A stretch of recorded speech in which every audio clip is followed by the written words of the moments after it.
Every garment in a collection must be adopted onto the line.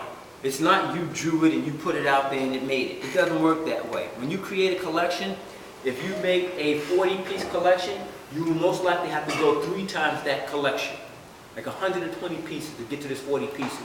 Okay? So every time you bring this thing out, you bring the line out, it has to go through this process of adoption. It's a room pretty much like this, with the manufacturers, the head of production, the merchandiser, the design director. Well, we know because we've done this in PDM. Okay, all of the, I said that you get it. Yeah, okay, and then you begin to explain this garment and why this garment should be on this line. So you're talking to these people about this diamond gusset, and believe me, Mr. Manufacturer sitting out there going, no way, because he knows this thing is not easy to sell. This thing is going to be expensive. And then on top of that, you threw all your other details and your collars and all that stuff. And he's clicking in his head. He's adding this all up and he's going, I've got no profit margin in here. As a matter of fact, I'm at a loss. I can't sell this thing. Now you notice that I have many gussets sitting up here. This is how I manipulate the adoption meeting process. So here's the first diamond right here. And notice that I have 3 grain lines on there. That doesn't mean you put 3 grain lines on a pattern. You put 1. What I'm telling you is that in pattern making, your very last consideration is the grain line. So therefore, I can put this thing on the straight, I can put it on the coarse, I can put it on the bias. It's up to me. I'm the designer. My second gusset here is a gusset with a vertical dart inside of it. And basically what I did was I found the center and I measured 1/4 to the left, 1/4 to the right, and I drew this dart in. My third one is a vertical dart, but it's a separated vertical dart. And I'm going to explain to you what all this is about and why I'm doing it. So this one, I separated the 2 pieces out.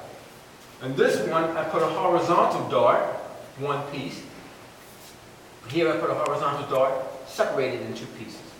And this one is actually this one using 2 different techniques. This is a slashing technique and this is a drawing technique. And this one, I've erased it so you probably really can't see it. But there was a straight line here connecting these 2 points. That's where I found the center, came in 1/4 of an inch, and then using my ruler, I drew from 0 to 1/4, from 1/4 back to 0. In this one, I simply slashed into the gusset, and then I overlapped 3/8 of an inch, and I actually got the same thing using the slash and spread technique. So why do I have these different things? Because the manufacturer sees dollars and cents, okay? Before you even see the aesthetics, he sees dollars and cents. That's why he's going, no. If you want to see what the manufacturer is looking at, this is it. So when he sees a diamond, and a diamond, do you remember this? I'm going to have you come up here and make the adjustment to it. Okay, so he sees another diamond here, and there's another diamond here, and let's just throw another diamond in for good old time's sake, right there. What I tell my students is, if you want to see what the manufacturer is looking at, simply draw a square around your pattern piece, okay? This is your pattern. And what the manufacturer sees is fall out, fall out, fall out, fall out, fall out, fall out, fall out, fall out, fall out, fall out. So, because fabric is the most expensive part of the collection, taking up about 45% of the cost of making this garment, between the fabric falling out on the floor and this expensive diamond to sell, he says, I can't do it. It's too costly. So then I make the adjustment and I say to Mr. Manufacturer, if you give me a penny, I will give you 2 cents or 3 cents back.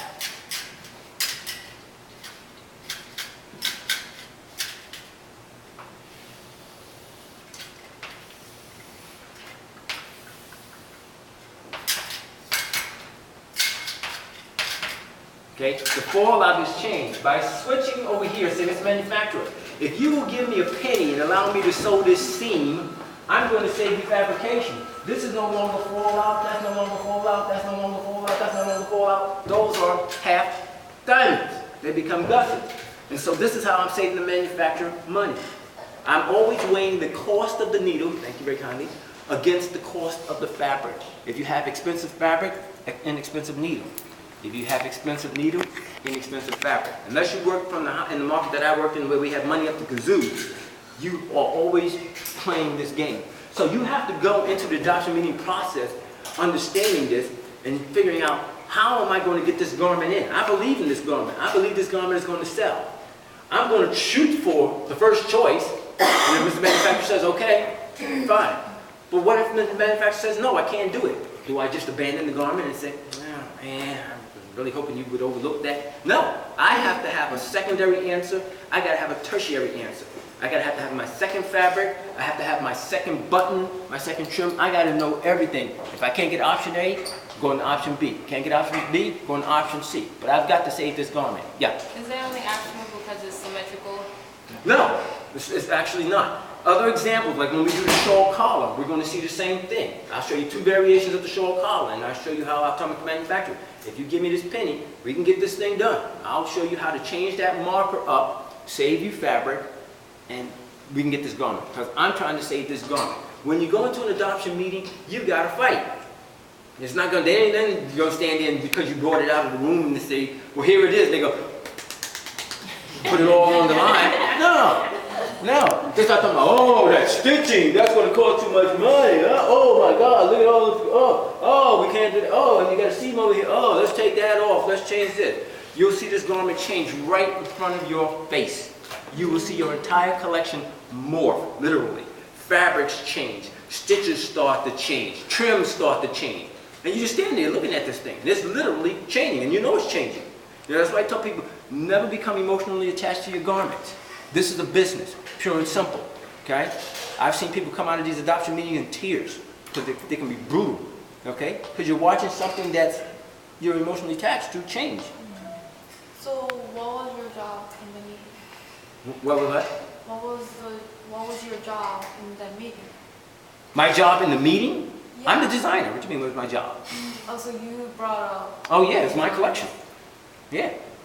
I'm the one who had to stand up there and get arrows and javelins thrown at me. So usually when you have the adoption meetings, you're referring to maybe like with your financiers or maybe buyers? Yes, no, it's not the buyers. It's the owner of the company. It's the head of production. It is the technical designer. It is the merchandiser. It is your design team.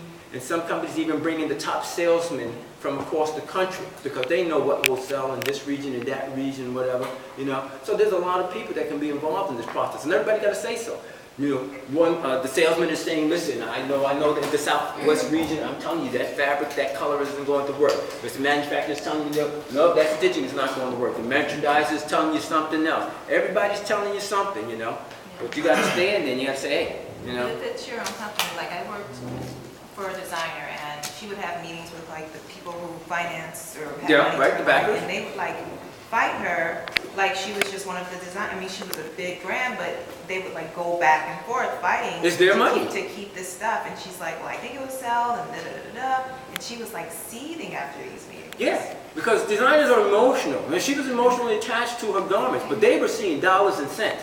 That's all. They're like, listen, you know, if we keep at this pace, you know, I mentioned this in the PDM class, an old saying, if your outgo exceeds your income, your upkeep will be your downfall. You can't keep going at negative cash flow and it not catch up with you. And they're looking at that and they're saying, listen, you know, if you keep designing all of this stuff and we're not making enough profit to maintain this company, we're all going to go out of business and I'm going to lose my investment. That's not going to happen. A manufacturer will fight you over a penny because to you it's a penny like a man.